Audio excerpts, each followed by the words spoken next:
നമസ്കാരം. National chess അക്കാദമിയിലേക്ക് സ്വാഗതം. Okay, നമ്മൾ ഇന്ന് നല്ലൊരു ടാക്ടിക്സ് ആണ് നമ്മളിവിടെ പഠിക്കാൻ പോകുന്നത്. ഓക്കെ, ഇപ്പോൾ ഇവിടെ വൈറ്റിന് ബ്ലാക്കിനെ ചെക്ക്മേറ്റ് ആക്കാൻ പറ്റും ഫോഴ്സ്ഡ് മൂവിലൂടെ. എന്താണ് ഫോഴ്സ്ഡ് മൂവ്? നിർബന്ധിക്കുന്ന മൂവ്. ചെക്ക് ഒരു ഫോഴ്സ്ഡ് മൂവ് ആണ് അല്ലേ?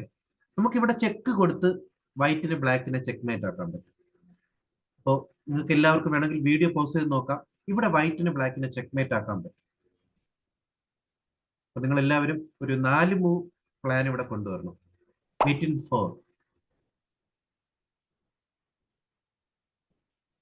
നിങ്ങൾ ഇവിടെ വൈറ്റിന് ബ്ലാക്കിനെ ചെക്ക്മേറ്റ് ആക്കാൻ പറ്റിയില്ലെങ്കിൽ ബ്ലാക്ക് ആണെങ്കിൽ എന്ത് കളിക്കുമെന്ന് അറിയാമോ? ബ്ലാക്ക് ക്യൂൻ G2 കളിച്ച് നിങ്ങളെ ചെക്ക്മേറ്റ് ആക്കും അല്ലേ? അപ്പൊ അതുകൊണ്ട് തന്നെ ഇവിടെ വൈറ്റിന്റെ മൂവ് വളരെ പ്രധാനപ്പെട്ടാണ്. നമുക്ക് വൈറ്റ് എന്താണ് കളിക്കണമെന്ന് അറിയണ്ടേ?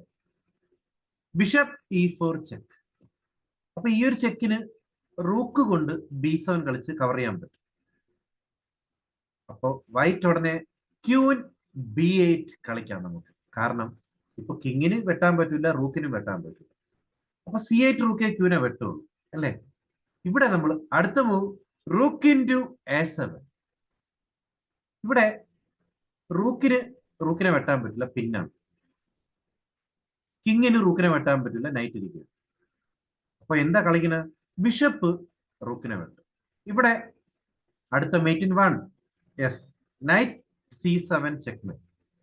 അപ്പൊ ഇവിടെ റൂക്കിന് നൈറ്റിനെ വെട്ടാൻ പറ്റില്ല, പിന്നാണ് അല്ലേ? ഈ ചെക്ക്മേറ്റിന് നമ്മൾ സ്മോത്തേഡ് ചെക്ക്മേറ്റ് എന്ന് പറയും. എന്താണ് സ്മോത്തേഡ് ചെക്ക്മേറ്റ്?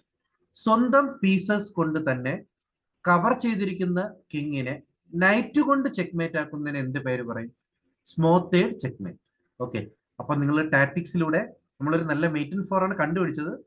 പിന്നെ നമുക്ക് സ്മോത്തേഡ് മേറ്റിന്റെ ഐഡിയ മനസ്സിലായി അല്ലേ? ഓക്കെ, അപ്പൊ നിങ്ങൾക്ക് ഈ ടാക്ടിക്സ് ഇഷ്ടപ്പെട്ടെങ്കിൽ താഴെ കമന്റ്സിൽ രേഖപ്പെടുത്താം. Bye bye.